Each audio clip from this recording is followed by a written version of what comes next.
Welcome to This Week in Royal History, where we take a look at the captivating stories of royals from around the world, across various centuries, and explore the impact that they had on history and society. Through their triumphs and tragedies, these royals shaped the world we live in today, leaving behind legacies that continue to inspire and intrigue us. The Tudors Dynasty Podcast.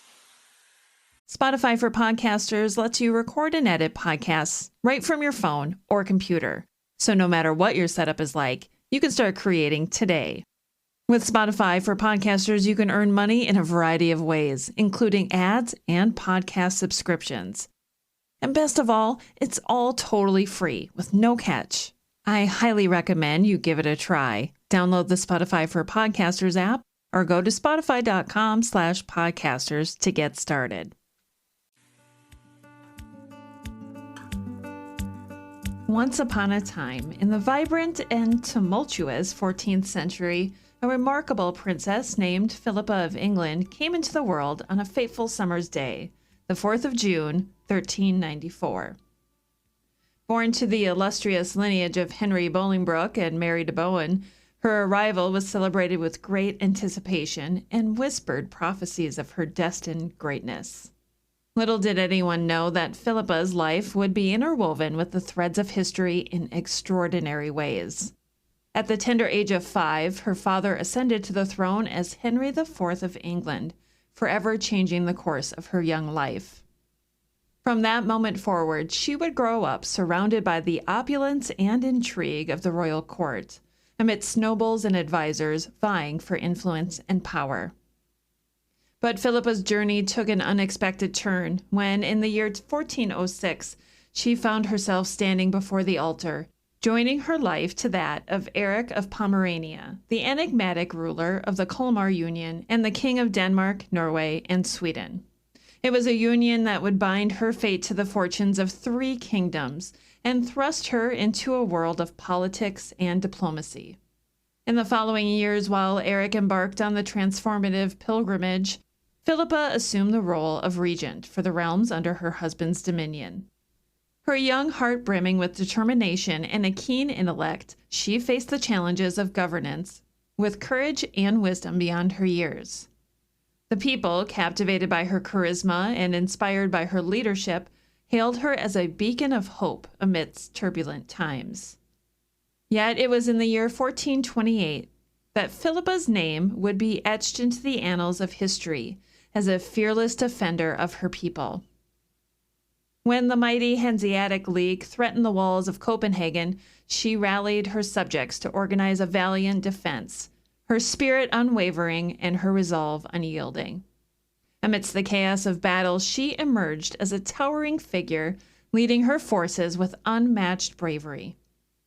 Her deeds became the stuff of legends, and the grateful citizens of Copenhagen hailed her as a heroine, forever engraving her name upon their hearts. But fate, cruel and unpredictable, held yet another twist in store for Philippa. Tragedy struck when, in the winter of 1430, she found herself on the precipice of life and death, clinging to the last remnants of her strength. In a heart-wrenching turn of events, she succumbed to the trials of childbirth, bringing forth a stillborn son. The world mourned the loss of a remarkable woman, taken from them far too soon. Philippa's legacy, however, would endure forever, etched in the pages of history. The tale of Philippa of England, a princess whose life danced on the stage of history, reminds us of the incredible stories hidden within the corridors of time. Her courage, intellect, and unwavering spirit continue to inspire generations, a testament to the indomitable human spirit and the extraordinary power that resides within each and every one of us. While Philippa of England left an indelible mark on the tapestry of history, her story intertwines with another figure, born on the 5th of June, decades before her time. As the sun cast its golden rays upon King's Langley Palace in the year 1341, a baby boy named Edmund made his grand entrance into the world. His parents, the revered Edward III of England and the most noble Philippa of Hainault, welcomed their fourth surviving son with joy and anticipation. From his earliest days, Edmund's destiny seemed intertwined with the currents of power and dynasty. In July of 1372, he exchanged vows with the radiant Isabella of Castile, forging a bond that would shape the course of his life. Together they embarked on a journey of love and devotion, blessed with 3 cherished children who brought light and laughter to their noble halls. It was in the heady days of August 1385 that Edmund's path took a transformative turn. Recognizing his unwavering loyalty and noble spirit, he was bestowed with the illustrious title of Duke of York, an honor that set him apart as the first bearer of that coveted mantle. Little did he know that this very act would be the catalyst for a legacy that would reverberate through the ages. Edmund, the founder of the House of York, stood at the epicenter of a storm that would shake the foundations of England. The flames of conflict ignited during the Wars of the Roses, a bitter struggle between the House of Lancaster and the House of York for the throne. As the scions of these rival factions clashed on the battlefield, the echoes of their strife reverberated across the land, shaping the destiny of a nation. Yet it is through Edmund's youngest son, Richard of Königsberg, that his lineage weaves its intricate tapestry. From this seed of ancestry sprouted great-grandchildren who would etch their names into history's annals, like Edward IV and Richard III.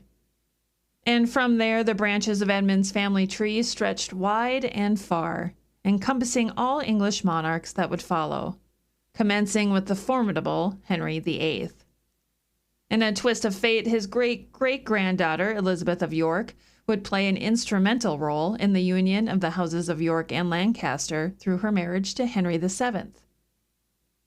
When the final chapter of Edmund's life was written on the 1st of August, 1402, the world mourned the loss of a remarkable man. His mortal remains found rest in the sacred grounds of King's Langley Priory, where his tomb became a testament to his noble lineage and enduring legacy.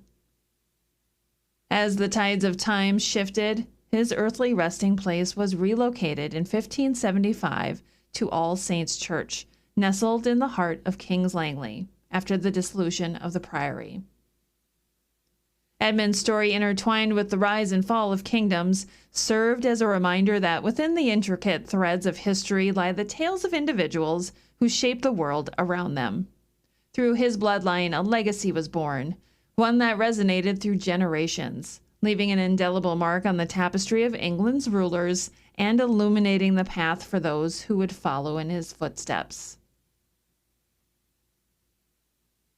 As the pages of history turn, the tale of Edmund Crouchback unfolds, revealing a lineage that stretches back to a time long past.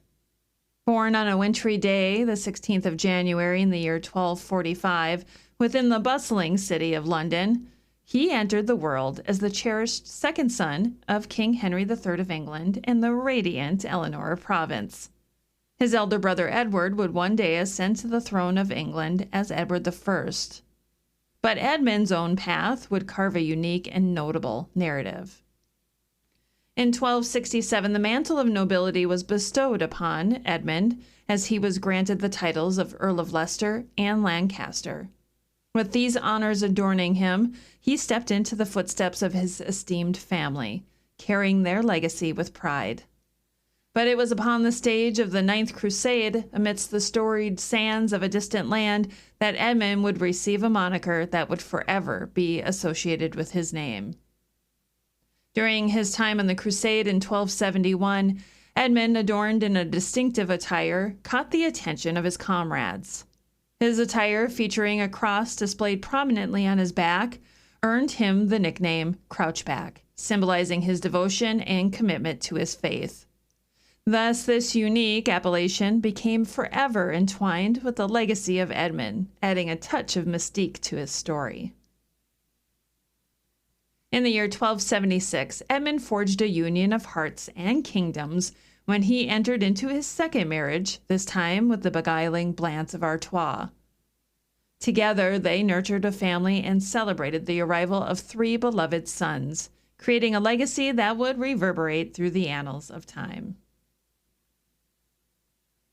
Yet fate, in its capricious nature, had a different chapter in store for Edmund. As the years unfolded, Edmund found himself embroiled in the siege of Bayonne.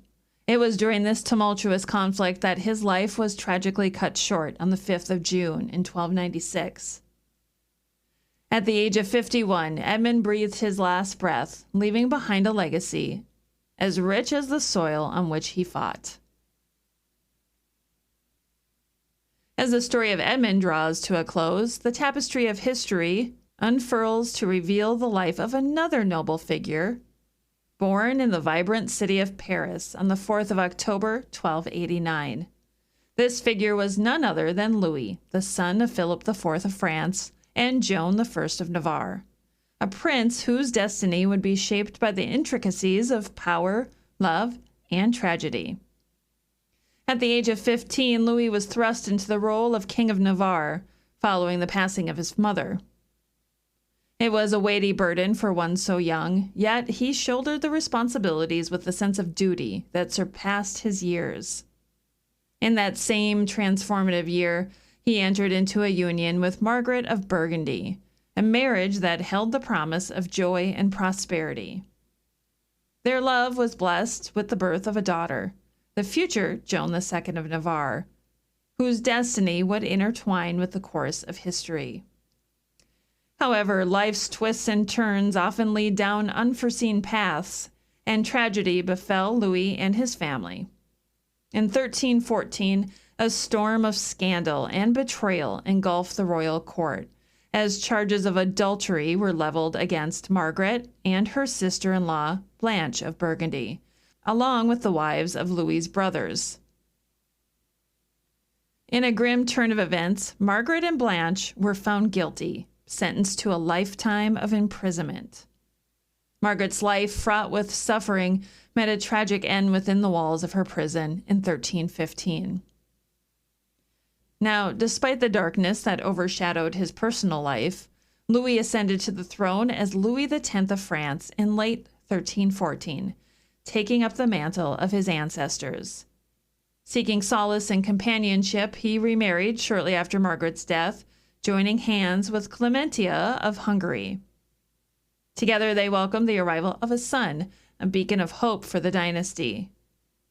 Yet fate would once again unleash its cruel hand upon Louis's family. On the 5th of June in the year 1316, Louis died, leaving behind a kingdom steeped in grief. His infant son, John I, came into the world after his father's passing, inheriting the crown that was never graced by his father's touch. The young prince's reign was fleeting, lasting a mere 5 days before he, too, succumbed to the fragility of life. As the tales of monarchs intertwine, the chronicles of history unveil yet another momentous occasion, set in the vibrant city of London. On the 6th of June, 1522, the illustrious Charles V, Holy Roman Emperor, made his grand entrance into the heart of England, accompanied by the formidable Henry VIII himself. The purpose of Charles's visit was twofold: to forge a robust alliance between the respective realms and to solidify a betrothal that held the promise of future union and prosperity. As a nephew of Catherine of Aragon, the Queen Consort of England, Charles bore a familial connection to the English court. It was in this context that his journey to England took on a deeper significance: his betrothal to the young Princess Mary, the 6-year-old daughter of Henry VIII and Catherine of Aragon. This would not only secure a bond between their dynasties, but also fuel the intricate web of alliances and power dynamics that defined the politics of the time. As Charles and Henry embarked on their progression through London, the city came alive with pageantry and celebration. The streets teemed with eager onlookers, captivated by the regal splendor and the promise of a prosperous alliance. Magnificent pageants unfolded, displaying the wealth and creativity of the English court. a spectacle that left quite the impression on all who bore witness to it. In the weeks that followed, Charles V embarked on a journey that took him to many of Henry's grand palaces. The meetings and discussions held between these powerful rulers shaped the course of history and solidified their bond. The diplomatic endeavors of their time together laid the foundation for a lasting alliance, one that would have far-reaching consequences in the realm of international affairs. After a month of camaraderie, discussions, and diplomatic exchanges, Charles bid farewell to the English court in mid-July. The amicable parting of ways served as a testament to the successful outcome of his visit, leaving behind a sense of goodwill and strengthened ties between the realms. As the echoes of Charles's visit lingered in the corridors of power, the world watched with bated breath, eager to witness the unfolding chapters of an alliance poised to shape the destiny of nations. In history, the entry of Charles V into London stands as a milestone, a fleeting moment when the fates of empires converged and a path was paved towards a future of intertwined destinies and shared aspirations. As the threads of history continue to wave their intricate patterns, the tale of Anne of Bohemia emerges, a young woman born into noble lineage. On the 11th of May in the year 1366, within the embrace of Prague, Anne drew her first breath, a cherished daughter of Charles IV, the revered Holy Roman Emperor, and Elizabeth of Pomerania. In the twists and turns of fate, Anne's path led her across the sea to the shores of England. It was in January 1382 that her destiny was joined with Richard II, the youthful monarch who sat upon the English throne. In a union that stirred the hearts of many, Anne and Richard exchanged vows of matrimony. Their tender age of 15, a testament to the whims of dynastic alliances. Accounts of their marriage speak of a deep and affectionate bond, a love story that blossomed amidst the halls of power. Anne's wisdom and counsel may have guided Richard in matters both personal and political, as they navigated the challenges and responsibilities befitting their royal station.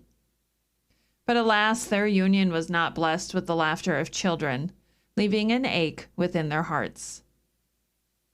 Tragedy, like an uninvited guest, cast its shadow upon the young people. The devastating plague, a relentless scourge of the era, claimed Anne's life on the 7th of June, 1394. She was 28 years old. Richard's anguish over the loss of his beloved Anne was so profound that he ordered the very palace where she drew her last breath to be demolished, a poignant testament to his heartbreak. In death, Anne of Bohemia found her final resting place at the hallowed Westminster Abbey. In a moment that shaped the course of history, on the 9th of June, 1660, Maria Teresa of Spain stood before her cousin, Louis XIV of France, to pledge her eternal devotion and matrimony. Their union held within it the power to bring an end to the protracted conflict that had engulfed Spain and France, a war that had cast a shadow over their realms for far too long. Their wedding was a grand affair, a symbolic bridge constructed on the border that once divided their lands. As they exchanged vows and sealed their fate, the hopes of reconciliation and unity flickered like a flame in their hearts. The promise of peace and prosperity hung in the air, intertwining the destinies of their kingdoms. Maria Teresa and Louis XIV welcomed the arrival of 6 children, though the challenges of life would steal away all but their eldest son, Louis. Their lineage carried the weight of their shared legacy.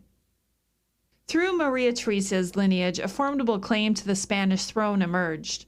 Their grandson, Philip V of Spain, would ascend to the seat of power in the year 1700, marking the dawn of the Spanish Bourbon dynasty.